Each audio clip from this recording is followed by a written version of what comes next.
ਹੁਣ ਤੁਸੀਂ Punjabi radio USA ਨੂੰ ਆਪਣੇ ਫੋਨ ਨੰਬਰਾਂ ਤੋਂ ਸੁਣ ਸਕਦੇ ਹੋ, ਜਿਸ ਦੇ ਵਿੱਚ USA ਦੇ ਲਈ 832 551 5029, 8325515029 ਜਾਂ 605 475 6868, 6054756868। ਟੋਰੰਟੋ ਕੈਨੇਡਾ ਦੇ ਲਈ 6479579633, ਬ੍ਰਿਟਿਸ਼ ਕੋਲੰਬੀਆ ਕੈਨੇਡਾ ਲਈ 7786560460 ਜਾਂ 6046709696, ਕੈਲਗਰੀ ਕੈਨੇਡਾ ਦੇ ਲਈ 5873150587, ਇਟਲੀ ਦੇ ਲਈ 396899970694, ਪਾਕਿਸਤਾਨ ਦੇ ਲਈ 92021371300612, UK ਦੇ ਲਈ 3300101100, 3300101100, ਜਰਮਨੀ ਦੇ ਲਈ 51180904041511 80904041, ਫਰਾਂਸ ਦੇ ਲਈ 3318014255, 33180142 ਆਸਟ੍ਰੇਲੀਆ ਦੇ ਲਈ 612080805601, 612080805601। ਹੁਣ ਤੁਸੀਂ ਆਪਣੇ ਦੇਸ਼ਾਂ ਦੇ ਵਿੱਚੋਂ ਇਹਨਾਂ ਨੰਬਰਾਂ ਦੇ ਉੱਤੇ ਕਾਲ ਕਰਕੇ ਪੰਜਾਬੀ ਰੇਡੀਓ USA ਨੂੰ ਲਾਈਵ ਸੁਣ ਸਕਦੇ ਹੋ। ਇਸ ਦੇ ਨਾਲ ਹੀ ਤੁਸੀਂ ਖਬਰਾਂ, ਖਬਰ ਤੇ ਨਜ਼ਰ, ਸਿਹਤ ਸੰਭਾਲ ਦਾ ਪ੍ਰੋਗਰਾਮ, ਨਾਨ ਸਟਾਪ ਪੰਜਾਬੀ ਗੀਤ, ਗੁਰਬਾਣੀ ਰੇਡੀਓ, ਸ਼੍ਰੀ ਦਰਬਾਰ ਸਾਹਿਬ ਜੀ ਦੇ ਹੁਕਮਨਾਮਾ ਸਾਹਿਬ ਦੀ ਵਿਆਖਿਆ ਪੰਜਾਬੀ ਅਤੇ ਅੰਗਰੇਜ਼ੀ ਦੇ ਵਿੱਚ, ਵੱਖ-ਵੱਖ ਗੁਰੂ ਘਰਾਂ ਦਾ ਸਿੱਧਾ ਪ੍ਰਸਾਰਣ, ਇਹ ਸਾਰਾ ਕੁਝ ਇਹਨਾਂ ਨੰਬਰਾਂ ਤੇ ਡਾਇਲ ਕਰਕੇ ਸੁਣ ਸਕਦੇ ਹੋ, ਜਾਂ ਸਾਡੀ ਵੈਬਸਾਈਟ www.punjabiradiousa.com ਤੇ ਵੀ ਸੁਣ ਸਕਦੇ ਹੋ। ਸੁਣਦੇ ਰਹੋ Punjabi radio USA। Punjabi radio USA ਸੁਣ ਰਹੇ ਸਾਰੇ ਹੀ ਮਾਣਯੋਗ ਅਤੇ ਸਤਿਕਾਰਤ ਸਰੋਤਿਆਂ ਨੂੰ ਪੰਜਾਬੀ ਰੇਡੀਓ USA ਦੀ ਟੀਮ ਅਤੇ ਮੇਰੇ ਰਾਜਕਨਵੀਰ ਸਿੰਘ ਵੱਲੋਂ ਆਪ ਸਭ ਨੂੰ ਬਹੁਤ ਪਿਆਰ, ਸਤਿਕਾਰ ਸਹਿਤ ਦੋਨੋਂ ਅੱਜ ਜੋੜ ਕੇ ਨਿੱਘੀ ਜਿਹੀ ਸਤਿ ਸ੍ਰੀ ਅਕਾਲ। ਸਭ ਨੂੰ ਜੀਆਂ ਨੂੰ ਆਖਦੇ ਹਾਂ। ਸੋ ਪ੍ਰੋਗਰਾਮ ਲੈ ਕੇ ਹਾਜ਼ਰ ਹੋ ਚੁੱਕੇ ਹਾਂ, ਖਬਰ ਤੇ ਨਜ਼ਰ। ਖਬਰ ਤੇ ਨਜ਼ਰ ਪ੍ਰੋਗਰਾਮ ਦੇ ਵਿੱਚ ਅੱਜ ਦੇ ਦਿਨ ਸਾਡੇ ਨਾਲ ਜੁੜਦੇ ਨੇ ਬਲਤੇਜ ਪੰਨੂ ਜੀ। ਬਲਤੇਜ ਪੰਨੂ ਜੀ, ਜੀ ਆਇਆਂ ਨੂੰ, ਸਤਿ ਸ੍ਰੀ ਅਕਾਲ ਹੈ ਜੀ। ਸਤਿ ਸ੍ਰੀ ਅਕਾਲ ਜੀ, ਧੰਨਵਾਦ ਜੀ, ਬਹੁਤ ਮਿਹਰਬਾਨੀ। ਸਾਡੇ ਪ੍ਰੋਗਰਾਮ ਖਬਰ ਤੇ ਨਜ਼ਰ ਨੂੰ ਅੱਜ ਸਪਾਂਸਰ ਕਰਦੇ ਨੇ ਖਾਲਸਾ ਇੰਸ਼ੋਰੈਂਸ ਏਜੰਸੀ ਵਾਲੇ, ਜਿਨ੍ਹਾਂ ਦੇ ਕੋਲੋਂ ਤੁਸੀਂ ਹਰ ਤਰ੍ਹਾਂ ਦੀ ਇੰਸ਼ੋਰੈਂਸ ਕਰਵਾ ਸਕਦੇ ਹੋ। ਉਹਨਾਂ ਦਾ ਫ਼ੋਨ ਨੰਬਰ 4082722500, 4082722500। ਉਸ ਦੇ ਨਾਲ ਨਾਲ ਗੁਰਦੀਪ ਸਿੰਘ ਵਿਰਦੀ ਕਲੋਵਿਸ ਤੋਂ, ਪ੍ਰੀਤਮ ਸਿੰਘ, ਤਲਵਿੰਦਰ ਸਿੰਘ ਗਿੱਲ ਬੇਕਰਸਫੀਲਡ ਤੋਂ, ਸਤਨਾਮ ਸਿੰਘ ਸ਼ੇਰਗਿੱਲ ਸੈਲਮਾ ਤੋਂ, ਜਾਫੀ ਸਿੰਘ ਬੇਕਰਸਫੀਲਡ ਤੋਂ, ਸੁੱਖਾ ਸਿੰਘ ਵਾਈਸੀਲੀਆ ਤੋਂ ਅਤੇ Punjabi American senior citizen centre Bakersfield ਤੋਂ। ਅਸੀਂ ਇਹਨਾਂ ਸਾਰਿਆਂ ਦਾ ਬਹੁਤ ਬਹੁਤ ਧੰਨਵਾਦ ਕਰਦੇ ਹਾਂ। ਜੇ ਤੁਸੀਂ ਜਾਂ ਕੋਈ ਹੋਰ ਕਾਰੋਬਾਰ ਇਸ ਪ੍ਰੋਗਰਾਮ ਨੂੰ ਸਪਾਂਸਰ ਕਰਨਾ ਚਾਹੁੰਦੇ ਹੋਣ, ਉਸ ਦੇ ਲਈ ਸੰਪਰਕ ਕਰ ਸਕਦੇ ਹੋ। ਨੰਬਰ 4087227698, 4087227698 ਦੇ ਉੱਤੇ। ਅਤੇ ਬਲਦੇਜ ਪੰਨੂ ਜੀ, ਗੱਲਬਾਤ ਦਾ ਸਿਲਸਿਲਾ ਸ਼ੁਰੂ ਕਰਦੇ ਹਾਂ ਔਰਬਿਟ ਬੱਸਾਂ ਨੇ ਨੂੰ ਲੈ ਕੇ। ਔਰਬਿਟ ਬੱਸ ਦੇ ਵਿੱਚ ਇੱਕ ਮਾਂ ਧੀ ਦੇ ਨਾਲ ਕੋਈ ਉਹਨਾਂ ਨੂੰ ਪਰੇਸ਼ਾਨ ਕਰ ਰਿਹਾ ਸੀ, ਦੁਖੀ ਆ ਕੇ ਉਹਨਾਂ ਨੇ ਚੱਲਦੀ ਬੱਸ 'ਚੋਂ ਹੀ ਛਾਲ ਮਾਰਤੀ। ਚਲੀ ਜੀ, ਇਹਨਾਂ ਬੱਸਾਂ ਨੂੰ ਜੇ ਤੁਸੀਂ ਚੱਲਦੇ ਆ ਕਿਤੇ ਪੰਜਾਬ ਦੀਆਂ ਸੜਕਾਂ ਦੇ ਉੱਤੇ ਦੇਖੋ ਤਾਂ ਇਹ ਇੱਦਾਂ ਜਾਂਦੇ ਨੇ ਜੀ, ਜਿਵੇਂ ਜਿਹੜਾ ਉਹਦੇ ਬੱਸ ਨੂੰ ਚਲਾਉਣ ਵਾਲਾ ਡਰਾਈਵਰ ਆ ਜਾਂ ਕੰਡਕਟਰ ਆ, ਉਹ ਸਮਝਦੇ ਆ ਕਿ ਮੁੱਖ ਮੰਤਰੀ ਪੰਜਾਬ ਦੇ ਅਸੀਂ ਆ ਜੀ। ਜੀ ਜੀ। ਮੋਗਾ ਤੋਂ ਕੋਟਪੂਰਾ ਜਿਹੜਾ ਜਾਂਦੀ ਸੜਕ ਆ ਜੀ, ਉਹਦੇ ਉੱਤੇ ਗਿੱਲ ਦੇ ਕੋਲੇ ਇੱਕ ਔਰਬਿਟ ਬੱਸ ਜਿਹੜੀ ਸੀਗੀ ਜੀ, ਉਹਦੇ ਵਿੱਚ ਛੇੜਛਾੜ ਤੋਂ ਤੰਗ ਆਈ ਮਾਂ ਤੇ ਧੀ ਨੇ ਚਲਦੀ ਬੱਸ ਦੇ ਵਿੱਚੋਂ ਜਿਹੜੀ ਉਹ ਛਾਲ ਮਾਰਤੀ। ਕੁੜੀ ਦੀ ਮੌਕੇ ਤੇ ਮੌਤ ਹੋ ਗਈ। ਜਿਹੜੀ ਔਰਤ ਆ ਜੀ, ਉਹ ਸਖਤ ਜ਼ਖਮੀ ਹਾਲਤ ਦੇ ਵਿੱਚ ਬਾਘੇ ਪੁਰਾਣੇ ਦੇ ਹਸਪੀਟਲ ਦੇ ਵਿੱਚ ਦਾਖਲ ਹੈ ਜੀ। ਜੀ, ਲੋਕ ਜਿਹੜੇ ਸੀ ਉਹ ਨਿਕਲ ਕੇ ਆ ਗਏ ਜੀ, ਉਹਨਾਂ ਨੇ ਬੱਸ ਨੂੰ ਘੇਰਾ ਪਾ ਲਿਆ। ਡਰਾਈਵਰ ਤੇ ਕੰਡਕਟਰ ਜਿਹੜੇ ਸੀ ਉਹ ਬੱਸ ਛੱਡ ਕੇ ਉੱਥੋਂ ਫਰਾਰ ਜਿਹੜੇ ਜੀ ਉਹ ਹੋ ਗਏ ਜੀ। ਇਹ ਪਤਾ ਲੱਗਾ ਜੀ ਕਿ ਬੱਸ ਦਾ ਜਿਹੜਾ ਹਾਕਰ ਸੀਗਾ ਉਹਦੇ ਵੱਲੋਂ ਇਹ ਛੇੜਖਾਨੀ ਕੀਤੀ ਜਾ ਰਹੀ ਸੀ, ਔਰ ਇਹ ਛੇੜਖਾਨੀ ਜਿਹੜੀ ਸੀ ਲੰਡੇਕੇ ਦੀ ਛਿੰਦਰ ਕੌਰ ਜਿਹੜੀ 38 ਸਾਲਾਂ ਦੀ ਆ ਤੇ ਉਹਦੀ ਜਿਹੜੀ ਧੀ ਸੀਗੀ 16 ਸਾਲਾਂ ਦੀ, ਉਹ ਜਿਹੜੀ ਸੀਗੀ ਜੀ ਇਹ ਬੱਸ ਦੇ ਵਿੱਚ ਸਵਾਰ ਸੀਗੀ ਜੀ। 4-5 ਸਵਾਰੀਆਂ ਜਿਹੜੀਆਂ ਇਹਦੇ ਵਿੱਚ ਦੱਸੀਆਂ ਜਾਂਦੀਆਂ ਨੇ। ਜਿਹੜੀ ਛਿੰਦਰ ਕੌਰ ਹੈ, ਜਿਹੜੀ ਜਿਉਂਦੀ ਆ, ਉਹਦੀ ਕੁੜੀ ਤਾਂ ਮਰ ਗਈ, ਉਹਨੇ ਇਹ ਗੱਲ ਕਹੀ ਹੈ ਕਿ ਉਹਦੇ ਵਿੱਚ ਸਵਾਰ ਜਿਹੜਾ ਨੌਜਵਾਨ ਸੀਗਾ ਉਹਨੇ ਛੇੜਖਾਨੀ ਦੇ ਕਰਕੇ ਉਹਨੂੰ ਤੰਗ ਪਰੇਸ਼ਾਨ ਜਿਹੜਾ ਸੀ ਕਰਨਾ ਸ਼ੁਰੂ ਕਰਤਾ। ਉਹਨੇ ਵਿਰੋਧ ਵੀ ਕੀਤਾ, ਰੌਲਾ ਵੀ ਪਾਇਆ, ਸਵਾਰੀਆਂ ਘੱਟ ਸੀਗੀਆਂ, ਕਿਸੇ ਨੇ ਉਹਦੀ ਮਦਦ ਜਿਹੜੀ ਆ ਜੀ ਉਹ ਨਹੀਂ ਕੀਤੀ, ਡਰਾਈਵਰ ਤੇ ਕੰਡਕਟਰ ਨੇ ਵੀ ਇਹਨੂੰ ਜਿਹੜਾ ਸੀਗਾ ਉਹ ਨਹੀਂ ਰੋਕਿਆ ਜੀ। ਜਦੋਂ ਗਿੱਲ ਕੋਲੇ ਪਿੰਡ ਦੇ ਕੋਲੇ ਇਹ ਬੱਸ ਹੌਲੀ ਹੋਈ ਤਾਂ ਉਸ ਔਰਤ ਨੇ ਜਿਹੜਾ ਜੀ ਚਲਦੀ ਬੱਸ ਦੇ ਵਿੱਚੋਂ ਛਾਲ ਜਿਹੜੀ ਸੀ ਉਹ ਮਾਰ ਦਿੱਤੀ। ਲੋਕ ਜਿਹੜੇ ਬੈਠੇ ਸੀ ਗਿੱਲ ਪਿੰਡ ਦੇ ਵਿੱਚ, ਉਹਨਾਂ ਨੇ ਬੱਸ ਨੂੰ ਘੇਰਾ ਜਿਹੜਾ ਸੀਗਾ ਉਹ ਪਾ ਲਿਆ ਔਰ ਜਿਹੜੇ ਡਰਾਈਵਰ ਕੰਡਕਟਰ ਸੀ ਉੱਥੋਂ ਜਿਹੜੇ ਉਹ ਫਰਾਰ ਹੋ ਗਏ। ਜਿਵੇਂ ਮੈਂ ਜਿੱਥੋਂ ਸਟਾਰਟ ਕੀਤੀ ਸੀ ਗੱਲ ਦੀ ਕਿ ਬੱਸਾਂ ਦਾ ਜਿਹੜਾ ਕਹਿਰ ਆ, ਜਿਵੇਂ ਇਹ ਮਾਰਦੇ ਨੇ ਉੱਥੇ ਬੰਦੇ ਸੜਕਾਂ ਦੇ ਉੱਤੇ, ਇਹ ਨਵੀਆਂ ਕਰਤੂਤਾਂ ਹੁਣ ਇਹਨਾਂ ਦੀਆਂ ਸਾਹਮਣੇ ਆ ਗਈਆਂ ਜੀ। ਬਿਲਕੁਲ ਬਿਲਕੁਲ। ਤੇ ਅਗਲੀ ਜਿਹੜੀ ਆਪਾਂ ਗੱਲ ਕਰਦੇ ਹਾਂ, ਨਾਨਕ ਸ਼ਾਹ ਫਕੀਰ ਫਿਲਮ ਨੂੰ ਲੈ ਕੇ SGPC ਦੇ ਵੱਲੋਂ ਕਮੇਟੀ ਦਾ ਗਠਨ। ਐਕਚੁਅਲੀ ਤੁਹਾਨੂੰ ਯਾਦ ਹੋਣਾ ਜਿਹੜੀ ਇਹ ਨਾਨਕ ਸ਼ਾਹ ਫਕੀਰ ਪਹਿਲਾਂ ਤਾਂ ਲਾ ਦਿੱਤੀ ਸੀਗੀ ਜੀ, ਜਿਹੜਾ ਇਹਦਾ ਪ੍ਰੋਡਿਊਸਰ ਡਾਇਰੈਕਟਰ ਸੀਗਾ ਉਹਨੇ ਪਰਵਾਹ ਨਹੀਂ ਕੀਤੀ ਇਸ ਗੱਲ ਦੀ, ਔਰ ਲਾਉਣ ਤੋਂ ਬਾਅਦ ਜਦੋਂ ਇਹਨੂੰ ਹੁੰਗਾਰਾ ਬਹੁਤ ਮੱਠਾ ਮਿਲਿਆ ਤਾਂ ਉਹਨੇ ਆਪੇ ਹੀ ਫਿਲਮ ਜਿਹੜੀ ਸੀ ਉਹ ਥੀਏਟਰਾਂ ਦੇ ਵਿੱਚੋਂ ਲਾ ਦਿੱਤੀ ਜੀ ਜੀ। ਔਰ ਇਹ ਕਹਿਤਾ ਜੀ ਕਿ ਮੈਂ ਤਾਂ ਅਕਾਲ ਤਖਤ ਸਾਹਿਬ ਨੂੰ ਕਹਿਤਾ ਜੀ ਕਿ ਇਹਦੇ ਸਬੰਧ ਦੇ ਵਿੱਚ ਜਿਹੜੀਆਂ ਚੇਂਜਸ ਉਹ ਕਹਿਣਗੇ ਮੈਂ ਉਹ ਚੇਂਜਸ ਜਿਹੜੀਆਂ ਜੀ ਉਹ ਕਰ ਦੂੰਗਾ ਜੀ। ਸ਼੍ਰੋਮਣੀ ਗੁਰਦੁਆਰਾ ਪ੍ਰਬੰਧਕ ਕਮੇਟੀ ਨੇ ਹੁਣ ਜਿਹੜੀ ਆ ਜੀ ਇਹਦੇ ਉੱਤੇ ਕਮੇਟੀ ਜਿਹੜੀ ਆ ਉਹ ਬਣਾਤੀ ਆ। Rajinder Singh Mehta, Jasbir Singh Neki, Jaspal Singh vice chancellor Punjabi university Patiala, Prithipal Singh Kapoor, Gurmohan Singh Walia ਜਿਹੜੇ ਗੁਰੂ ਗ੍ਰੰਥ ਸਾਹਿਬ ਵਿਸ਼ਵ ਸਿੱਖ ਯੂਨੀਵਰਸਿਟੀ ਦੇ ਵਾਈਸ ਚਾਂਸਲਰ ਨੇ, ਰੂਪ ਸਿੰਘ ਸਕੱਤਰ, ਇਹਨਾਂ ਦੇ ਉੱਤੇ ਕਮੇਟੀ ਜਿਹੜੀ ਆ ਜੀ ਉਹ ਬਣਾ ਦਿੱਤੀ ਹੈ। ਹੁਣ ਸਵਾਲ ਇਹਦੇ ਵਿੱਚ ਇਹ ਆ ਜੀ ਕਿ ਜਦੋਂ ਇੱਕ ਫਿਲਮ ਰਿਲੀਜ਼ ਹੋ ਗਈ ਉਹਨੂੰ ਬਹੁਤ ਸਾਰੇ ਲੋਕਾਂ ਨੇ ਦੇਖ ਲਿਆ। ਪਹਿਲੀ ਤਾਂ ਗੱਲ, ਸ਼ੈਤਾਨੀ ਜਿਹੜੀ ਆ ਜੀ ਉਹ ਪ੍ਰੋਡਿਊਸਰ ਡਾਇਰੈਕਟਰ ਜਿਹੜਾ ਜੀ ਉਹ ਕਈ ਪੱਖਾਂ ਤੋਂ ਖੇਡ ਰਿਹਾ। ਪਹਿਲਾਂ ਕਹਿੰਦਾ ਜੀ ਉਹਦੇ ਵਿੱਚ ਗੁਰੂ ਨਾਨਕ ਸਾਹਿਬ ਦਾ ਕਿਸੇ ਨੇ ਜਿਹੜਾ ਜੀ ਉਹ ਕਿਰਦਾਰ ਅਦਾ ਨਹੀਂ ਕੀਤਾ, ਭਾਵ ਕਿ ਕਿਸੇ ਨੇ ਜੀਵਤ ਕਿਰਦਾਰ ਅਦਾ ਨਹੀਂ ਕੀਤਾ। ਜਦੋਂ ਫਿਲਮ ਸਾਹਮਣੇ ਆਈ ਤਾਂ ਉਹਦੇ ਵਿੱਚ ਦੱਸਿਆ ਜੀ ਕਿ ਜੀਵਤ ਕਿਰਦਾਰ ਤਾਂ ਅਦਾ ਕੀਤਾ ਹੋਇਆ। ਜਦੋਂ ਲੋਕਾਂ ਨੇ ਜਿਹੜਾ ਸੀਗਾ ਇੱਕ ਕਿਸਮ ਦੇ ਨਾਲ ਇਸ ਫਿਲਮ ਨੂੰ ਨਕਾਰ ਦਿੱਤਾ ਤੇ ਉਹ ਸ਼ੈਤਾਨੀ ਦੇ ਨਾਲ ਫੇਰ ਜਿਹੜਾ ਜੀ ਉੱਥੇ ਸ਼੍ਰੋਮਣੀ ਕਮੇਟੀ ਤੇ ਚੱਲ ਗਿਆ। ਹੁਣ ਜਿਹੜੀ ਕਮੇਟੀ ਹੈ ਜੀ ਉਹ ਬਣਾ ਦਿੱਤੀ ਗਈ ਹੈ। ਕਮੇਟੀ ਨੇ ਕਰਨਾ ਕਰਾਉਣਾ ਕੀ ਹੈ ਜੀ ਉਹ ਸਾਰਿਆਂ ਨੂੰ ਪਤਾ ਹੀ ਹੈ ਜੀ ਜੀ। ਬਿਲਕੁਲ ਜੀ, ਹੋ ਸਕਦਾ ਬਿਲਕੁਲ ਜਿੱਦਾਂ ਤੁਸੀਂ ਕਿਹਾ ਵੀ ਇਹ ਪੈਸੇ ਦੇ ਪੱਖ ਨੂੰ ਲੈ ਕੇ ਕੁਛ ਨਾ ਕੁਛ ਅੰਦਰ ਚੱਲ ਰਿਹਾ ਹੋਵੇ। ਅਗਲੀ ਜਿਹੜੀ ਆਪਾਂ ਗੱਲ ਕਰਦੇ ਹਾਂ, ਗਦਰ ਲਹਿਰ ਨੂੰ ਜਦੋਂ ਆਪਾਂ ਯਾਦ ਕਰਦੇ ਤਾਂ ਕੁਰਬਾਨੀਆਂ ਜਿਹੜੀਆਂ ਉਹ ਯਾਦ ਆਉਂਦੀਆਂ, ਕਿਸ ਤਰੀਕੇ ਨਾਲ ਉਹਨਾਂ ਨੇ ਭਾਰਤ ਨੂੰ ਆਜ਼ਾਦ ਕਰਾਇਆ। ਤੇ ਇਸ ਗਦਰ ਸ਼ਤਾਬਦੀ ਨੂੰ ਲੈ ਕੇ ਮੁੱਖ ਰੱਖਦੇ ਹੋਏ ਜਿਹੜੀ ਪੰਜਾਬ ਦੀ ਸਰਕਾਰ ਆ, ਗਦਰ ਸਪੈਸ਼ਲ ਸ਼ਰਾਬ ਹੀ ਜਿਹੜੀ ਉਹਦੀ ਪ੍ਰਵਾਨਗੀ ਦੇ ਛੱਡੀ। ਤਾਂ ਬੇਸ਼ਰਮੀ ਹੁੰਦੀ ਹੈ ਜੀ, ਇੱਕ ਬੇਸ਼ਰਮੀ ਦੀ ਹੱਦ ਹੁੰਦੀ ਹੈ ਜੀ। ਇਹਦੇ ਤੋਂ ਉੱਪਰ ਮੇਰਾ ਖਿਆਲ ਕੁਝ ਨਹੀਂ ਕਿਹਾ ਜਾ ਸਕਦਾ ਜੀ। ਪੰਜਾਬ ਸਰਕਾਰ ਨੇ ਗਦਰ ਸ਼ਹੀਦਾਂ ਦੀ ਸ਼ਤਾਬਦੀ ਦੇ ਵਰ੍ਹੇ ਦੇ ਮੌਕੇ ਦੇ ਉੱਤੇ ਸ਼ਰਾਬ ਦਾ ਗਦਰ ਸਪੈਸ਼ਲ, ਇਹਦਾ ਨਾਮ ਆ ਜੀ, ਉਸ ਬ੍ਰਾਂਡ ਨੂੰ ਮੁੜ ਕੇ ਪ੍ਰਵਾਨਗੀ ਦੇ ਦਿੱਤੀ ਹੈ ਜੀ। ਪੂਰੇ ਵਿਸ਼ਵ ਦੇ ਵਿੱਚ 2015 ਨੂੰ ਗਦਰ ਸ਼ਹੀਦਾਂ ਦੀ ਸ਼ਤਾਬਦੀ ਵਰ੍ਹੇ ਦੇ ਵਜੋਂ ਜਿਹੜਾ ਉਹ ਮਨਾਇਆ ਜਾ ਰਿਹਾ। ਇੰਗਲੈਂਡ, ਕੈਨੇਡਾ, ਅਮਰੀਕਾ, ਨਿਊਜ਼ੀਲੈਂਡ ਦੇ ਵਿੱਚ ਸ਼ਤਾਬਦੀ ਸਮਾਗਮ ਹੋ ਰਹੇ ਨੇ, ਹੋ ਚੁੱਕੇ ਨੇ ਕਈ। ਔਰ ਆਬਕਾਰੀ ਵਿਭਾਗ ਨੇ ਪੰਜਾਬ ਦੇ 27 ਮਾਰਚ 2015 ਨੂੰ ਮੈਸਰਜ਼ ਪਟਿਆਲਾ ਡਿਸਟਿਲਰੀ ਦੇ ਗਦਰ ਸਪੈਸ਼ਲ ਬ੍ਰਾਂਡ ਨੂੰ ਪ੍ਰਵਾਨਗੀ ਜਿਹੜੀ ਆ ਜੀ ਦੇ ਦਿੱਤੀ ਹੈ। ਪੰਜਾਬ ਦੇ ਵਿੱਚ ਜਿਹੜੀ ਅਕਾਲੀ ਸਰਕਾਰ ਜਿਹੜੀ ਆ ਜੀ ਉਹ ਗਦਰ ਜਿਹੜਾ ਸ਼ਹੀਦ ਨੇ ਗਦਰ ਦੇ, ਉਹਨਾਂ ਨੂੰ ਇਸ ਕਿਸਮ ਦੇ ਨਾਲ ਸ਼ਰਧਾਂਜਲੀ ਜਿਹੜੀ ਆ ਜੀ ਉਹ ਦੇਣਾ ਚਾਹੁੰਦੀ ਹੈ ਜੀ। ਪਿਛਲੇ ਵਰ੍ਹੇ ਵੀ ਸਰਕਾਰ ਨੇ ਇਸ ਬ੍ਰਾਂਡ ਨੂੰ ਹਰੀ ਝੰਡੀ ਦਿੱਤੀ ਸੀ। ਬਾਅਦ ਦੇ ਵਿੱਚ ਲੋਕਾਂ ਨੇ ਇਹਦਾ ਵਿਰੋਧ ਕੀਤਾ। ਸਰਕਾਰ ਨੇ ਆਪਣੀ ਜਿਹੜੀ ਗਲਤੀ ਸੁਧਾਰਨ ਦੀ ਗੱਲ ਆਖੀ ਸੀਗੀ, ਪਰ ਫਿਰ ਸਰਕਾਰ ਨੇ ਇਹ ਗਲਤੀ ਸੁਧਾਰੀ ਨਹੀਂ। ਹੁਣ ਇਹਦੇ ਨਾਮ ਨੂੰ ਬਕਾਇਦਾ ਤੌਰ ਦੇ ਉੱਤੇ ਜਿਹੜੀ ਆ ਜੀ ਉਹ ਪ੍ਰਵਾਨਗੀ ਜਿਹੜੀ ਦੇ ਦਿੱਤੀ ਗਈ ਹੈ ਜੀ। ਇਹਦਾ ਇਸ ਵੇਲੇ ਜਿਹੜਾ ਜੀ ਕਾਫੀ ਵਿਰੋਧ ਜਿਹੜਾ ਉਹ ਹੋਣਾ ਸ਼ੁਰੂ ਹੋ ਗਿਆ। ਪੰਜਾਬ ਦੇ ਵਿੱਚ ਇਸ ਵੇਲੇ 16 ਸ਼ਰਾਬ ਦੀਆਂ ਫੈਕਟਰੀਆਂ ਨੇ, ਜਿਹਦੇ ਵਿੱਚੋਂ 2 ਸ਼ਰਾਬ ਦੀਆਂ ਫੈਕਟਰੀਆਂ ਬਠਿੰਡੇ ਦੇ ਵਿੱਚ ਨੇ। ਪੰਜਾਬ ਸਰਕਾਰ ਨੇ ਜੂਨ 2014 ਤੋਂ ਨਸ਼ਿਆਂ ਦੇ ਖਿਲਾਫ ਮੁਹਿੰਮ ਵੀ ਜਿਹੜੀ ਆ ਜੀ ਉਹ ਵਿੱਢੀ ਹੋਈ ਹੈ। ਔਰ ਗਦਰ ਸਪੈਸ਼ਲ ਬ੍ਰਾਂਡ ਜਿਹੜਾ ਜੀ ਜਾਰੀ ਕਰਨ ਵਾਲੀ ਮੈਸਰਜ਼ ਪਟਿਆਲਾ ਡਿਸਟਿਲਰੀ ਦੇ ਵਿੱਚ ਤਾਇਨਾਤ ਜਿਹੜਾ ਆਬਕਾਰੀ ਆਫੀਸਰ ਹੈ, ਉਹ ਕਹਿੰਦਾ ਜੀ ਕਿ ਮੈਨੂੰ ਨਹੀਂ ਪਤਾ ਕਿ ਇਸ ਬ੍ਰਾਂਡ ਨੂੰ ਪ੍ਰਵਾਨਗੀ ਜਿਹੜੀ ਆ ਜੀ ਉਹ ਦਿੱਤੀ ਗਈ ਹੈ। ਪਤਾ ਨਹੀਂ, ਜਾਂ ਫਿਰ ਉਦੋਂ ਉਹਨੇ ਵੀ ਗਦਰ ਪੀਤਾ ਹੋਊਗਾ ਜਿਹਦੇ ਕਰਕੇ ਉਹਨੇ ਦਖਸ਼ਤ ਕਰਦੇ ਇਸ ਫੈਸਲੇ ਦੇ ਉੱਤੇ। ਉਹਨੂੰ ਪਤਾ ਹੀ ਨਹੀਂ ਲੱਗਿਆ ਕਿ ਇਹ ਕਿਹੜੇ ਤਰੀਕੇ ਦੇ ਨਾਲ ਕਦੋਂ ਜਿਹੜਾ ਜੀ ਇਹ ਬ੍ਰਾਂਡ ਜਿਹੜਾ ਸੀਗਾ ਉਹਦਾ ਨਾਮ ਪ੍ਰਵਾਨ ਹੋ ਗਿਆ ਤੇ ਇਹ ਮਾਰਕੀਟ ਦੇ ਵਿੱਚ ਵੀ ਆ ਗਿਆ ਜੀ। ਜੀ ਜੀ ਬਿਲਕੁਲ। ਅਕਸਰ ਇਹਨਾਂ ਨੂੰ ਕਦੀ ਵੀ ਕੁਝ ਵੀ ਜਿਹੜਾ ਯਾਦ ਨਹੀਂ ਹੁੰਦਾ। ਤੇ ਬਿਲਕੁਲ ਗੱਲ ਇਹ ਆ ਜੀ, ਇਹਨਾਂ ਦੇ ਅਧਿਆਪਕ ਹੀ ਬਹੁਤ ਚੰਗੇ ਨੇ, ਜਿਹੜੇ ਮੁੱਖ ਮੰਤਰੀ ਪ੍ਰਕਾਸ਼ ਬਾਦਲ, ਜਿਨ੍ਹਾਂ ਨੂੰ ਆਪ ਵੀ ਕੁਛ ਨਹੀਂ ਯਾਦ ਰਹਿੰਦਾ।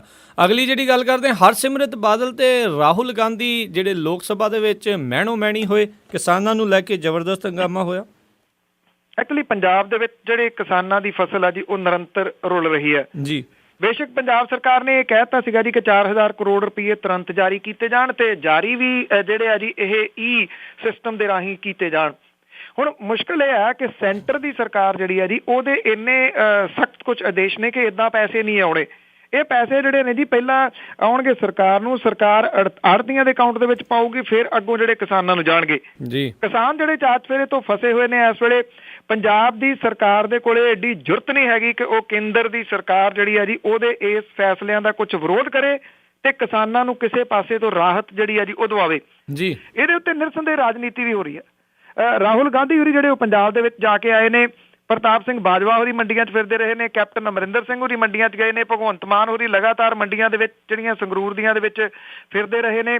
ਨਿਰਸੰਦੇਹ ਇਹਦੇ ਨਾਲ ਥੋੜ੍ਹਾ ਬਹੁਤਾ ਮਸਲਾ ਤਾਂ ਜਿਹੜਾ ਜੀ ਉਹ ਉੱਭਰ ਗਿਆ, ਕਾਫੀ ਵੱਡਾ ਮਸਲਾ ਉੱਭਰ ਗਿਆ ਤੇ ਪਾਰਲੀਮੈਂਟ ਦੇ ਵਿੱਚ ਵੀ ਜਿਹੜਾ ਸੀਗਾ ਜੀ ਇਹ ਮਾਮਲਾ ਭਖਿਆ। ਨਰਿੰਦਰ ਮੋਦੀ ਦੇ ਉੱਤੇ ਤਿੱਖਾ ਜਿਹੜਾ ਸੀਗਾ ਹਮਲਾ ਬੋਲਿਆ ਰਾਹੁਲ ਗਾਂਧੀ ਨੇ ਤੇ ਉਹਦਾ ਟਾਕਰਾ ਕਰਨ ਦੇ ਵਾਸਤੇ ਤਿਆਰ ਬੈਠੀ ਫੂਡ ਪ੍ਰੋਸੈਸਿੰਗ ਮੰਤਰੀ ਹਰਸਿਮਰਤ ਕੌਰ ਬਾਦਲ ਨੇ, ਖੁਰਾਕ ਮੰਤਰੀ ਰਾਮ ਵਿਲਾਸ ਪਾਸਵਾਨ ਨੇ ਉਹਨੂੰ ਤਿੱਖਾ ਜਵਾਬ ਜਿਹੜਾ ਸੀਗਾ ਉਹ ਦਿੱਤਾ ਜੀ। ਹਰਸਿਮਰਤ ਕੌਰ ਬਾਦਲ ਨੇ ਪੰਜਾਬ ਨਾਲੋਂ ਉਹਨਾਂ ਨੇ ਕਿਹਾ ਕਿ ਆਪਣੇ ਲੋਕ ਸਭਾ ਅਮੇਠੀ ਹਲਕੇ ਦਾ ਫਿਕਰ ਜਿਹੜਾ ਦੀ ਕਰਨ। ਪਾਸਵਾਨ ਨੇ ਇੱਥੋਂ ਤੱਕ ਕਹਿਤਾ ਕਿ ਕਾਂਗਰਸੀ ਆਗੂ ਜਿਹੜੇ ਆ ਉਹ ਚੀਚੀ ਨੂੰ ਖੂਨ ਲਾ ਕੇ ਸ਼ਹੀਦ ਬਣਨ ਦੀ ਕੋਸ਼ਿਸ਼ ਜਿਹੜੀ ਆ ਜੀ ਉਹ ਕਰ ਰਹੇ ਨੇ ਜੀ। ਰਾਹੁਲ ਗਾਂਧੀ ਹੋਰਾਂ ਨੇ ਇਹ ਕਿਹਾ ਸੀਗਾ ਕਿ ਨਰਿੰਦਰ ਮੋਦੀ ਹੋਰਾਂ ਨੂੰ ਵਿਦੇਸ਼ੀ ਦੌਰੇ ਛੱਡ ਕੇ ਦੇਸ਼ ਦੇ ਕਿਸਾਨਾਂ ਦੀ ਹਾਲਤ ਜਿਹੜੀ ਆ ਉਹ ਜਾਣਨੀ ਚਾਹੀਦੀ ਹੈ। ਉਹਨਾਂ ਨੇ ਕਿਹਾ ਕਿ ਜਿਹੜੇ ਕਿਸਾਨ ਨੇ ਉਹ ਮੰਡੀਆਂ ਦੇ ਵਿੱਚ ਜਿਣਸ ਦੀ ਵਿਕਰੀ ਨੂੰ ਉਡੀਕਦੇ ਹੋਏ ਅਥਰੂ ਜਿਹੜੇ ਆ ਜੀ ਉਹ ਕੇਰ ਰਹੇ ਨੇ। ਉਧਰ ਹਰਸਿਮਰਤ ਕੌਰ ਬਾਦਲ ਨੇ ਰਾਹੁਲ ਗਾਂਧੀ ਦੇ 57 ਰੋਜ਼ਾ ਗੁਪਤ ਦੌਰਾ ਜਿਹੜਾ ਸੀਗਾ ਜੀ ਉਹਦੇ ਹਵਾਲੇ ਦੇ ਨਾਲ ਪੁੱਛਿਆ ਕਿ ਜਦੋਂ ਕਿਸਾਨ ਬੇਮੌਸਮਾ ਮੀਂਹ ਤੇ ਗੜੇਮਾਰੀ ਤੋਂ ਪਰੇਸ਼ਾਨ ਸੀ ਤਾਂ ਉਦੋਂ ਉਹ ਕਿੱਥੇ ਸੀ। ਉਹਨਾਂ ਇਹ ਵੀ ਕਿਹਾ ਕਿ ਕਿਸਾਨਾਂ ਨੂੰ ਬਾਰਿਸ਼ ਤੇ ਗੜੇਮਾਰੀ ਦੀ ਮਾਰ ਜਿਹੜੀ ਪੈ ਰਹੀ ਹੈ ਉਦੋਂ ਤੁਸੀਂ ਕਿੱਥੇ ਸੀ, ਤੁਸੀਂ ਛੁੱਟੀਆਂ ਜਿਹੜੀਆਂ ਉਹ ਮਨਾ ਰਹੇ ਸੀਗੇ। ਦੂਜੇ ਪਾਸੇ ਹਰਸਿਮਰਤ ਕੌਰ ਬਾਦਲ ਹੋਰੀ ਜਿਹੜੇ ਨੇ ਜੀ ਇਸ ਗੱਲ ਦਾ ਜਵਾਬ ਦੇਣ ਦੇ ਵਿੱਚ ਫੇਲ ਰਹੇ ਕਿ ਪੰਜਾਬ ਦੇ ਵਿੱਚ ਕਿਸਾਨਾਂ ਦੀ ਫਸਲ ਜਿਹੜੀ ਹੈ ਜੀ ਉਹ ਕਿਉਂ ਰੁਲ ਰਹੀ ਹੈ, ਜਦੋਂ ਕਿ ਪੰਜਾਬ ਦੇ ਵਿੱਚ ਉਹਨਾਂ ਦੇ ਪਤੀ ਤੇ ਉਹਨਾਂ ਦੇ ਸਹੁਰੇ ਦਾ ਰਾਜ ਚੱਲਦਾ ਹੈ ਤੇ ਕੇਂਦਰ ਦੇ ਵਿੱਚ ਉਹ ਬੈਠੇ ਨੇ। ਫਿਰ ਇੱਥੇ ਜਿਹੜਾ ਕੇਂਦਰ ਹੈ ਜੀ ਉਹ ਧੱਕਾ ਕਿਹੜੇ ਤਰੀਕੇ ਦੇ ਨਾਲ ਕਰੀ ਜਾ ਰਿਹਾ ਜੀ। ਜੀ ਜੀ ਬਿਲਕੁਲ ਜੀ, ਇਸ ਚੀਜ਼ ਦਾ ਜਵਾਬ ਸ਼ਾਇਦ ਅਜੇ ਤੱਕ ਕਿਸੇ ਕੋਲ ਵੀ ਨਹੀਂ। ਅਤੇ ਇਸੇ ਚੀਜ਼ ਨੂੰ ਦੇਖਦੇ ਹੋਏ ਆਪਾਂ ਜੇ ਉਹਨਾਂ ਦੇ ਸਹੁਰੇ ਦੀ ਗੱਲ ਕਰੀਏ, ਮੁੱਖ ਮੰਤਰੀ ਪ੍ਰਕਾਸ਼ ਬਾਦਲ, ਉਹ ਅਕਸਰ ਹੁਣ ਆਪਾਂ ਦੇਖ ਰਹੇ ਹਾਂ ਵੀ ਮੁੜ ਕੇ ਕਿਸਾਨਾਂ ਦੀ ਵੀ ਗੱਲ ਕਰ ਰਹੇ, ਪੰਜਾਬ ਦੇ ਮੁੱਦਿਆਂ ਦੀ ਵੀ ਗੱਲ ਕਰ ਰਹੇ ਤੇ ਜਿੱਦਾਂ ਤੁਸੀਂ ਕਿਹਾ ਵੀ ਸੈਂਟਰ ਦੇ ਵਿੱਚ ਤੇ ਇੱਕ ਪਾਸੇ ਉਹਨਾਂ ਦੀ ਉਹ ਇੱਜ਼ਤ ਬਚਾਉਣ ਲੱਗੇ ਹੋਏ ਆ ਨਰਿੰਦਰ ਮੋਦੀ ਹੋਣਾ ਦੀ, ਦੂਜੇ ਪਾਸੇ ਇੱਦਾਂ ਦੇ ਮਜੀਠੀਆ ਹੋਣਾ ਵੱਲੋਂ ਵੀ ਬਿਆਨ ਆਉਂਦੇ ਆ ਵੀ ਕਿਸਾਨ ਰੁਲ ਰਿਹਾ ਆ, ਇਹ ਮੋਦੀ ਉਹਨਾਂ ਨੂੰ ਕੁਛ ਕਰਨਾ ਚਾਹੀਦਾ। ਇਹ ਕੀ ਚੱਲ ਰਿਹਾ, ਕਿੰਨੀ ਕੁ ਚਿਰ ਤੱਕ ਲੋਕ ਮੂਰਖ ਬਣਦੇ ਰਹਿਣਗੇ ਤੇ ਕਿੰਨੀ ਚਿਰ ਤੱਕ ਬਣਾਉਂਦੇ ਰਹਿਣਗੇ? ਇਹ ਤਾਂ ਲੋਕਾਂ ਦੇ ਉੱਤੇ ਡਿਪੈਂਡ ਹੈ ਜੀ, ਉਹਨਾਂ ਨੇ ਮੂਰਖ ਜਿਹੜਾ ਜੀ ਉਹ ਕਿੰਨੀ ਦੇਰ ਤੱਕ ਜਿਹੜਾ ਉਹ ਬਣਨਾ। ਸਵਾਲ ਇਹ ਹੈ ਜੀ ਕਿ ਇੰਨਾ ਰੌਲਾ ਜਿਹੜਾ ਜੀ ਉਹ ਪੈ ਰਿਹਾ, ਖਾਸ ਤੌਰ ਦੇ ਉੱਤੇ ਜਿਹੋ ਜਿਹੇ ਹਾਲਾਤ ਇਸ ਵੇਲੇ ਬਣੇ ਹੋਏ ਨੇ ਪੰਜਾਬ ਦੇ ਵਿੱਚ। ਛੋਟੇ ਹੁੰਦਿਆਂ ਤੋਂ ਜਿਹੜਾ ਜੀ ਦੇਖਦੇ ਆਏ ਆ, ਏਦਾਂ ਦੇ ਹਾਲਾਤ ਨਹੀਂ ਪਹਿਲਾਂ ਕਦੀ ਦੇਖੇ। ਇੰਨਾ ਮੰਦਾ ਹਾਲ ਜਿਹੜਾ ਜੀ ਉਹ ਫਸਲ ਦਾ ਨਹੀਂ ਦੇਖਿਆ ਜੀ। ਮੈਂ ਅੱਗੇ ਵੀ ਸਾਂਝਾ ਕੀਤਾ ਸੀ, ਮੈਰਿਜ ਪੈਲੇਸ ਜਿਹੜੇ ਨੇ ਉਹਨਾਂ 'ਚ ਵਿਆਹ ਨਹੀਂ ਹੋ ਰਹੇ, ਸਾਰੇ ਕਣਕ ਨਾਲ ਭਰੇ ਪਏ ਨੇ। ਸ਼ੈਲਰਾਂ ਦੇ ਵਾੜਿਆਂ ਦੇ ਵਿੱਚ ਕਣਕ ਲੱਗੀ ਪਈ ਆ ਜੀ, ਸੜਕਾਂ ਦੇ ਕੰਢਿਆਂ ਦੇ ਉੱਤੇ ਕਣਕ ਦੇ ਜਿਹੜੇ ਢੇਰ ਨੇ ਉਹ ਲੱਗੇ ਪਏ ਨੇ। ਮੰਡੀਆਂ ਨੱਕੋ ਨੱਕ ਜਿਹੜੀਆਂ ਜੀ ਉਹ ਭਰੀਆਂ ਪਈਆਂ ਨੇ। ਜੇ ਕਿਸੇ ਜਗ੍ਹਾ ਫਸਲ ਵਿਕ ਵੀ ਗਈ ਹੈ ਤੇ ਅੱਗੋਂ ਉਹਦੀ ਜਿਹੜੀ ਚੁਕਾਈ ਆ ਉਹ ਨਹੀਂ ਹੋ ਰਹੀ। ਉਹ ਅਜੇ ਵੀ ਜਿਹੜਾ ਜੀ ਉਹ ਬਿਆਨ ਦੇਈ ਜਾ ਰਹੇ ਨੇ। ਇਸ ਮਾਮਲੇ ਦੇ ਉੱਤੇ ਪੰਜਾਬ ਸਰਕਾਰ ਫਸੀ ਤਾਂ ਪਈ ਹੈ ਜੀ ਚਾਰ ਚਫੇਰੇ ਤੋਂ, ਪਰ ਇਹਦਾ ਹਾਲਾਤ ਦਾ ਜਿਹੜਾ ਹੱਲ ਹੈ ਜੀ ਉਹ ਕੋਈ ਨਹੀਂ ਲੱਭ ਰਿਹਾ। ਇਹ ਤਾਂ ਲੋਕਾਂ ਦੇ ਚੇਤੇ ਮਾੜੇ ਨੇ ਜੀ, ਜਦੋਂ ਚੋਣਾਂ ਆਉਂਦੀਆਂ ਨੇ ਉਹ ਫਿਰ ਇਹਨਾਂ ਨੂੰ ਵੋਟਾਂ ਪਾਉਂਦੇ ਨੇ ਜੀ ਜੀ। ਅਤੇ ਅਗਲੀ ਜਿਹੜੀ ਆਪਾਂ ਗੱਲ ਕਰਦੇ ਹਾਂ, ਕੇਬਲ ਆਪਰੇਟਰ ਜਿਸਨੇ ਕਿ ਆਪਣੇ ਆਪ ਨੂੰ ਜ਼ਹਿਰ ਖਾ ਕੇ ਆਤਮ ਹੱਤਿਆ ਕਰ ਲਈ ਸੀ, ਉਸ ਦਾ ਪਰਿਵਾਰ ਕੁਝ ਦਿਨ ਪਹਿਲਾਂ ਆਪਣੇ ਬਿਆਨਾਂ ਤੋਂ ਮੁੱਕਰ ਗਿਆ ਤੇ ਪਰ ਹੁਣ ਉਹ ਪਰਿਵਾਰ ਵੀ ਕਿਤੇ ਲੱਭ ਨਹੀਂ ਰਿਹਾ, ਰੂਪੋਸ਼ ਹੋ ਗਿਆ। ਇਹ ਕੇਬਲ ਆਪਰੇਟਰ ਜਸਵਿੰਦਰ ਸਿੰਘ ਜੱਸੀ ਸੀਗਾ ਜੀ। ਉਸ ਮਾਮਲੇ ਦੇ ਵਿੱਚ ਉਹਦੀ ਜਿਹੜੀ ਪਤਨੀ ਸੀ ਬਲਵੀਰ ਕੌਰ, ਉਹਦੇ ਵੱਲੋਂ ਫਾਸਟਵੇ ਕੇਬਲ ਨੂੰ ਕਲੀਨ ਚਿੱਟ ਦੇ ਦਿੱਤੀ ਗਈ ਸੀਗੀ ਔਰ ਇਹ ਕਿਹਾ ਗਿਆ ਸੀਗਾ ਕਿ ਨਹੀਂ ਇਦਾਂ ਦੀ ਕੋਈ ਗੱਲ ਨਹੀਂ ਸੀਗੀ। ਉਸ ਤੋਂ ਬਾਅਦ ਹੁਣ ਇਹ ਪਰਿਵਾਰ ਜਿਹੜਾ ਜੀ ਉਹ ਰੂਪੋਸ਼ ਹੋ ਗਿਆ ਜੀ। ਪੁਲਿਸ ਅਧਿਕਾਰੀਆਂ ਦੇ ਮੁਤਾਬਕ ਜੀ ਜਿਹੜੇ ਸੁਸਾਈਡ ਕਰਨ ਵਾਲਾ ਸੀਗਾ ਉਹਦੀ ਘਰਵਾਲੀ ਵੱਲੋਂ ਅਦਾਲਤ ਦੇ ਵਿੱਚ ਦਿੱਤਾ ਗਿਆ ਇਹ ਨਵਾਂ ਬਿਆਨ ਇਸ ਕੇਸ ਦੇ ਉੱਤੇ ਵਿਸ਼ੇਸ਼ ਪ੍ਰਭਾਵ ਜਿਹੜਾ ਜੀ ਉਹ ਪਾਊਗਾ। ਇਹ ਬਿਆਨ ਜਿਹੜਾ ਮਰਨ ਵਾਲੇ ਜੱਸੀ ਦੇ ਭਰਾ ਤੇ ਹੋਰ ਉਹਨਾਂ ਨੂੰ ਉਹ ਹੈਰਾਨੀ ਦੇ ਵਿੱਚ ਨੇ ਕਿ ਇਹਨਾਂ ਨੇ ਇਸ ਮਾਮਲੇ ਦੇ ਵਿੱਚ ਉਹਦੀ ਪਤਨੀ ਤੇ ਉਹਦੇ ਮੁੰਡੇ ਨੇ ਜਿਹੜਾ ਸੀਗਾ ਉਹ ਬਿਆਨ ਕਿਉਂ ਬਦਲ ਲਿਆ। ਜਿਹੜਾ ਮ੍ਰਿਤਕ ਦਾ ਭਰਾ ਮਹਿੰਦਰ ਸਿੰਘ ਹੈ ਉਹ ਕਹਿੰਦਾ ਹੈ ਕਿ ਜਦੋਂ ਇਹਦੀ ਜਾਣਕਾਰੀ ਮਿਲੀ ਤਾਂ ਸਾਰਾ ਪਰਿਵਾਰ ਜਿਹੜਾ ਸੀਗਾ ਉਹ ਹੈਰਾਨ ਰਹਿ ਗਿਆ। ਉਹਨਾਂ ਨੇ ਕਿਹਾ ਕਿ ਬਲਵੀਰ ਕੌਰ ਤੇ ਉਹਦੇ ਮੁੰਡੇ ਨੇ ਇਹ ਜਿਹੜਾ ਸੀਗਾ ਸਟੈਪ ਲੈਣ ਤੋਂ ਪਹਿਲਾਂ ਉਹਨਾਂ ਨੂੰ ਭਰੋਸੇ ਦੇ ਵਿੱਚ ਨਹੀਂ ਲਿਆ। ਉਹਨਾਂ ਦਾ ਮੋਬਾਈਲ ਫੋਨ ਵੀ ਬੰਦ ਹੈ, ਉਹਨਾਂ ਦਾ ਕੋਈ ਥਹੁ ਪਤਾ ਨਹੀਂ ਹੈ। ਹੁਣ ਇਹ ਨਹੀਂ ਪਤਾ ਜੀ ਕਿ ਉਹਨੂੰ ਡਰਾਇਆ ਗਿਆ, ਧਮਕਾਇਆ ਗਿਆ ਜਾਂ ਫਿਰ ਉਹਨੂੰ ਖਰੀਦ ਲਿਆ ਗਿਆ ਜੀ।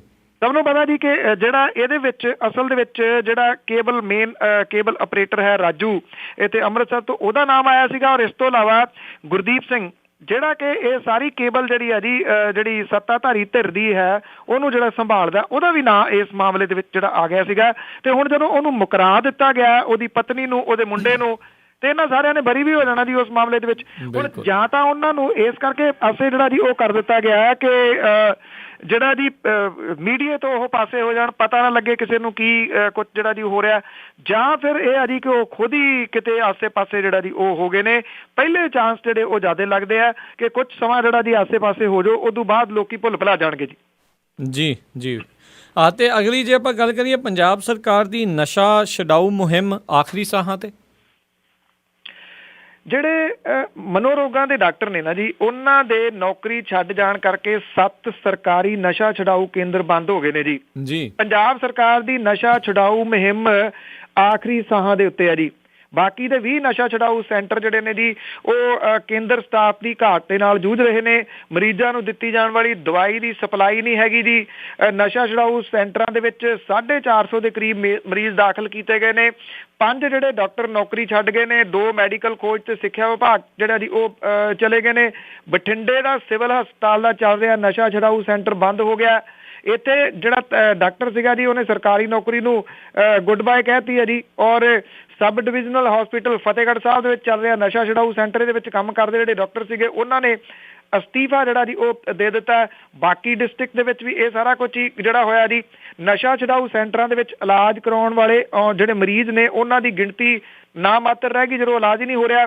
ਚਾਲੂ ਮਹੀਨੇ ਦੇ ਵਿੱਚ 500 ਮਰੀਜ਼ਾਂ ਨੂੰ ਦਾਖਲ ਕੀਤਾ ਗਿਆ। 1 ਅਪ੍ਰੈਲ 2014 ਤੋਂ ਮਾਰਚ 2015 ਤੱਕ 6300 ਮਰੀਜ਼ ਆਏ ਸੀਗੇ। ਔਰ ਇਹਦੇ ਦੌਰਾਨ ਜਿਹੜਾ ਸੀਗਾ 33,000 ਦੇ ਕਰੀਬ ਮਰੀਜ਼ ਜਿਹੜੇ OPD ਦੇ ਵਾਸਤੇ ਜਾਂਚ ਲਈ ਆਏ ਸੀਗੇ। ਅਪ੍ਰੈਲ ਮਹੀਨੇ ਦੇ ਵਿੱਚ ਇਹ ਗਿਣਤੀ 4100 ਜਿਹੜੀ ਹੈ ਜੀ ਉਹ ਰਹਿ ਗਈ ਆ। ਨਸ਼ਾ ਛਡਾਉਣ ਲਈ ਵਰਤੀ ਜਾਂਦੀ ਜਿਹੜੀ ਦਵਾਈ ਆ ਉਹ ਕਿਸੇ ਨਸ਼ਾ ਛਡਾਊ ਸੈਂਟਰ ਦੇ ਵਿੱਚ ਜਿਹੜਾ ਉਹ ਮਿਲ ਨਹੀਂ ਰਹੀ। ਜਿਹੜੇ ਸਿਹਤ ਮੰਤਰੀ ਨੇ ਪੰਜਾਬ ਦੇ, ਉਹਨਾਂ ਨੇ ਘੜਿਆ ਘੜਾਇਆ ਦਾ ਜਵਾਬ ਜਿਹੜਾ ਜੀ ਉਹ ਦੇ ਦਿੱਤਾ ਕਿ ਵੱਡੀ ਗਿਣਤੀ ਦੇ ਵਿੱਚ ਮਰੀਜ਼ਾਂ ਦਾ ਸਫਲ ਇਲਾਜ ਜਿਹੜਾ ਜੀ ਹੋ ਚੁੱਕਿਆ। ਤੇ ਉਹ ਕਹਿੰਦੇ ਜਿਹੜੇ ਡਾਕਟਰ ਛੱਡ ਗਏ ਨੇ ਉਹਨਾਂ ਦੀ ਜਗ੍ਹਾ ਦੇ ਉੱਤੇ ਹੋਰ ਜਿਹੜੇ ਭਰਤੀ ਕਰ ਲਏ ਜਾਣਗੇ। ਜਿਹੜਾ ਉਹਨਾਂ ਨੇ ਕਿਹਾ ਕਿ ਵੱਡੀ ਗਿਣਤੀ ਦੇ ਵਿੱਚ ਇਲਾਜ ਹੋ ਚੁੱਕਿਆ। ਚਲੋ ਇੰਨਾ ਚੰਗਾ, ਅਜੇ ਉਹਨਾਂ ਨੇ ਇਹ ਨਹੀਂ ਕਹਿ ਦਿੱਤਾ ਕਿ ਪੰਜਾਬ ਦੇ ਵਿੱਚ ਹੁਣ ਕੋਈ ਨਸ਼ਾ ਕਰਨ ਵਾਲਾ ਲੱਭਦਾ ਹੀ ਨਹੀਂ, ਇਸ ਕਰਕੇ ਅਸੀਂ ਇਹ ਜਿਹੜੇ ਸੈਂਟਰ ਬੰਦ ਕਰਨ ਜਾ ਰਹੇ ਹਾਂ। ਜੀ ਹੋ ਸਕਦਾ ਵੀ ਥੋੜੇ ਦਿਨਾਂ ਬਾਅਦ ਇਹ ਵੀ ਬਿਆਨ ਆ ਜਾਵੇ। ਤੇ ਅਗਲੀ ਜਿਹੜੀ ਆਪਾਂ ਗੱਲ ਕਰਦੇ ਹਾਂ, ਗਊ ਰੱਖਿਆ ਕਮੇਟੀ ਨੂੰ ਲੈ ਕੇ ਤਕਰਾਰ ਵਧਿਆ। ਐਕਚੁਅਲੀ ਜੀ ਇਹ ਚੱਲ ਤਾਂ ਇਹਨਾਂ ਦੀ ਗੁੰਡਾਗਰਦੀ ਜਿਹੜੀ ਗਊ ਰੱਖਿਆ ਵਾਲਿਆਂ ਦੀ ਆ ਦੇਰ ਤੋਂ ਰਹੀ ਹੈ। ਇਹਨਾਂ ਦੀਆਂ ਵੀਡੀਓਜ਼ ਜਿਹੜੀਆਂ ਨੇ ਉਹ ਨੈਟ ਦੇ ਉੱਤੇ ਪਹਿਲਾਂ ਵੀ ਘੁੰਮਦੀਆਂ ਰਹੀਆਂ ਨੇ ਕਾਫੀ ਦੇਰ। ਬੜਾ ਤਸ਼ੱਦਦ ਜਿਹੜਾ ਜੀ ਗਰੀਬ ਟਰੱਕ ਡਰਾਈਵਰ ਕਲੀਨਰ ਜਿਹੜੇ ਨੇ ਜੀ ਉਹਨਾਂ ਦੇ ਉੱਤੇ ਇਹ ਕਰਦੇ ਨੇ। ਅਸਲ ਦੇ ਵਿੱਚ ਇਹ ਕੋਈ ਗਊ ਰੱਖਿਆ ਦਲ ਨਹੀਂ ਹੈਗਾ, ਇਹ ਅਖੌਤੀ ਗਊ ਰੱਖਿਆ ਦਲ ਹੈ। ਇਹ ਗੁੰਡੇ ਨੇ ਔਰ ਇਹ ਕਰਦੇ ਕੀ ਨੇ, ਜਿਹੜੇ ਇਹ ਦੁਧਾਰੂ ਪਸ਼ੂ ਨੇ ਜੀ, ਕੋਈ ਇਹ ਵੱਢਣ ਦੇ ਵਾਸਤੇ ਗਾਵਾਂ ਨਹੀਂ ਲਿਜਾਈਆਂ ਜਾਂਦੀਆਂ, ਨਾ ਇਹ ਬੁੱਚੜਖਾਨੇ ਜਾਂਦੀਆਂ ਨੇ ਜੀ। ਇਹ ਕੀ ਕਰਦੇ ਨੇ, ਡਰਾਈਵਰ ਕੰਡਕਟਰ ਜਿਹੜੇ ਨੇ ਉਹਨਾਂ ਨੂੰ ਫੜ ਲੈਂਦੇ ਨੇ, ਫੜ ਕੇ ਉਹਨਾਂ ਦਾ ਕਟਾਪਾ ਕਰਦੇ ਆ। ਉਹ ਵਿਚਾਰੇ ਜਿਹੜੇ ਡਰਦੇ ਭੱਜ ਜਾਂਦੇ ਆ ਤੇ ਮੁੜ ਕੇ ਇਹ ਜਿਹੜੀਆਂ ਗਾਵਾਂ ਨੇ ਉਹਨਾਂ ਨੂੰ ਆਪਣੇ ਕਬਜ਼ੇ ਦੇ ਵਿੱਚ ਲੈ ਕੇ ਗਾਂ ਜਿਹੜਾ ਜੀ ਵੇਚਦੇ ਨੇ। ਇਹ ਤਾਂ ਧੰਦਾ ਚਲਾਇਆ ਹੋਇਆ ਇਹਨਾਂ ਨੇ ਗਊ ਰੱਖਿਆ ਕਮੇਟੀਆਂ ਦੇ ਨਾਂ ਦੇ ਉੱਤੇ। ਔਰ ਹੁਣ ਜਿਹੜਾ ਜੀ ਇਹ ਜਦੋਂ ਦਾ ਸਤਕਾਰ ਕਮੇਟੀ ਦਾ ਰੌਲਾ ਪਿਆ, ਉਦੋਂ ਬਾਅਦ ਫਿਰ ਜਿਹੜਾ ਜੀ ਇਹ ਗਊ ਰੱਖਿਆ ਦਲ ਵਾਲਾ ਮਾਮਲਾ ਜਿਹੜਾ ਜੀ ਉਹ ਵੀ ਵਾਹਵਾ ਭਖ ਪਿਆ। ਤੇ ਪੰਜਾਬ ਦੇ ਵਿੱਚ ਜਿਹੜੀਆਂ ਪ੍ਰੋਗਰੈਸਿਵ ਡੇਅਰੀ ਫਾਰਮਰ ਐਸੋਸੀਏਸ਼ਨ ਆ ਜੀ, ਉਹਨੇ ਇਹਨਾਂ ਦਾ ਵਿਰੋਧ ਕੀਤਾ ਔਰ ਇਹ ਵੀ ਕਿਹਾ ਕਿ 5 ਮਈ ਤੋਂ ਉਹ ਸੂਬੇ ਭਰ ਦੇ ਵਿੱਚ ਸੰਘਰਸ਼ ਜਿਹੜਾ ਜੀ ਇਹਨਾਂ ਨੂੰ ਵਿੱਢਣਗੇ। ਉਹਨਾਂ ਨੇ ਚੇਤਾਵਨੀ ਦਿੱਤੀ ਹੈ ਕਿ ਜੇ ਇਹਨਾਂ ਗੁੰਡਾ ਅਨਸਰਾਂ ਨੂੰ ਨੱਥ ਨਾ ਪਾਈ ਗਈ ਤਾਂ 5 ਕਰੋੜ ਦੇ ਠੇਕੇ ਤੇ ਚੜੀਆਂ ਜਿਹੜੀਆਂ ਪਸ਼ੂਆਂ ਦੀਆਂ ਮੰਡੀਆਂ ਨੇ ਉਹਨਾਂ ਦਾ ਬਾਈਕਾਟ ਕਰ ਦਿੱਤਾ ਜਾਵੇਗਾ ਤੇ ਇਹਦੀ ਜ਼ਿੰਮੇਵਾਰੀ ਜਿਹੜੀ ਹੈ ਜੀ ਉਹ ਸਰਕਾਰ ਦੀ ਹੋਊਗੀ। ਆਈ ਥਿੰਕ ਇਸ ਪੱਖੋਂ ਬੜਾ ਪੋਜ਼ਿਟਿਵ ਜਿਹੜਾ ਸਾਈਨ ਹੈ ਜੀ ਉਹ ਕਿਹਾ ਜਾ ਸਕਦਾ ਹੈ ਕਿ ਕਮ ਸੇ ਕਮ ਇਹ ਲੋਕ ਇਹਨਾਂ ਗੁੰਡਿਆਂ ਦੇ ਖਿਲਾਫ ਉੱਠ ਕੇ ਬੋਲੇ ਤਾਂ ਸਹੀ ਜੀ। ਬਿਲਕੁਲ ਤੇ ਸਰੋਤਿਓ, ਇਹ ਸੀਗੀਆਂ ਸਾਡੀਆਂ ਅੱਜ ਦੀਆਂ ਕੁਝ ਖਬਰਾਂ ਜਿਨ੍ਹਾਂ ਬਾਰੇ ਸਾਨੂੰ ਜਾਣਕਾਰੀ ਦੇ ਰਹੇ ਸੀਗੇ ਬਲਤੇਜ ਪੰਨੂ ਜੀ। ਤੇ ਬਲਤੇਜ ਪੰਨੂ ਜੀ, ਜਾਣ ਤੋਂ ਪਹਿਲਾਂ ਅੱਜਨਾਮਾ ਕਿ ਨਹੀਂ ਸੀ ਜਦੋਂ ਰੁਝੇਵਾਂ ਕੋਈ ਹੋਰ ਲੱਭਾ, ਪਾਰਲੀਮੈਂਟ ਦੇ ਵੱਲ ਧਿਆਨ ਹੋਇਆ ਜੀ। ਨਹੀਂ ਸੀ ਜਦੋਂ ਰੁਝੇਵਾਂ ਕੋਈ ਹੋਰ ਲੱਭਾ, ਪਾਰਲੀਮੈਂਟ ਦੇ ਵੱਲ ਧਿਆਨ ਹੋਇਆ, ਸੁਣਦਾ ਬਾਤ ਸਪੀਕਰ ਦੀ ਕੋਈ ਹੈ ਨਹੀਂ, ਹਰ ਕੋਈ ਜਾਪਦਾ ਆਗੂ ਮਹਾਨ ਹੋਇਆ। ਜੀ ਰਾਹੁਲ ਬੋਲੇ ਤਾਂ ਭੜਕਦੇ ਭਾਜ ਪਾਈਏ, ਜੀ। ਉਹਦਾ ਬੋਲਣਾ ਨਹੀਂ ਆਸਾਨ ਹੋਇਆ। ਉੱਠਿਆ ਮੋਦੀ ਤਾਂ ਰੋਕਣਗੇ ਕਾਂਗਰਸੀਏ, ਇਹ ਹੁਣ ਸੰਸਦੀ ਨਵਾਂ ਰੁਝਾਨ ਹੋਇਆ। ਜੀ ਇਦੋਂ ਭਲੀ ਹੈ ਚੈਨਲ ਹੀ ਬਦਲ ਦਈਏ, ਨਿਰਾ ਰੌਲਾ ਹੀ ਸੁਣਨ ਦਾ ਕੀ ਫਾਇਦਾ। ਜੀ ਇਦੋਂ ਭਲੀ ਹੈ ਚੈਨਲ ਹੀ ਬਦਲ ਦਈਏ, ਨਿਰਾ ਰੌਲਾ ਹੀ ਸੁਣਨ ਦਾ ਕੀ ਫਾਇਦਾ। ਵਿਰਲੇ ਟਾਵੇਂ ਹੀ ਜਿੱਤ ਦੇ ਅਕਲ ਵਾਲੇ, ਅਕਲੋਂ ਸਖਣੇ ਚੁਣਨ ਦਾ ਕੀ ਫਾਇਦਾ। ਕੀ ਫਾਇਦਾ। ਬਹੁਤ ਬਹੁਤ ਤੁਹਾਡਾ ਧੰਨਵਾਦ ਬਲਤੇਜ ਪੰਨੂ ਜੀ, ਤੁਸੀਂ ਸਾਡੇ ਨਾਲ ਜੁੜੇ, ਇਹ ਜਿਹੜੀ ਜਾਣਕਾਰੀ ਸਾਡੇ ਨਾਲ ਸਾਂਝੀ ਕੀਤੀ। ਅਗਲੇ ਬੁਲੇਟਿਨ ਤੱਕ ਲਈ ਤੁਹਾਡਾ ਬਹੁਤ ਬਹੁਤ ਧੰਨਵਾਦ, ਮਿਹਰਬਾਨੀ, ਸਤਿ ਸ੍ਰੀ ਅਕਾਲ। ਧੰਨਵਾਦ ਜੀ, ਸਤਿ ਸ਼੍ਰੀ ਅਕਾਲ ਜੀ। ਸੋ ਤੁਸੀਂ ਸੁਣ ਰਹੇ ਸੀ ਆਪਾਂ ਅੱਜ ਦਾ ਇਹ ਪ੍ਰੋਗਰਾਮ ਖਬਰ ਤੇ ਨਜ਼ਰ। ਅੱਜ ਦਾ ਪ੍ਰੋਗਰਾਮ ਹੁਣ ਇੱਥੇ ਹੀ ਸਮਾਪਤ ਹੈ। ਹੁਣ ਮੈਨੂੰ ਰਾਜਕਨਵੀਰ ਸਿੰਘ ਨੂੰ ਵੀ ਇਜਾਜ਼ਤ ਦਿਓ। ਮੇਰੇ ਵੱਲੋਂ ਵੀ ਆਪ ਸਭ ਨੂੰ ਬਹੁਤ ਪਿਆਰ ਸਤਿਕਾਰ ਸਹਿਤ ਦੋਨੋਂ ਜੋੜ ਕੇ ਨਿੱਘੀ ਜਿਹੀ ਸਤਿ ਸ੍ਰੀ ਅਕਾਲ। ਜਿਉਂਦੇ ਵਾਸਤੇ ਰਹੋ, ਹੱਸਦੇ ਖੇਲਦੇ ਰਹੋ ਤੇ ਸੁਣਦੇ ਰਹੋ ਜੀ ਪੰਜਾਬੀ ਰੇਡੀਓ USA।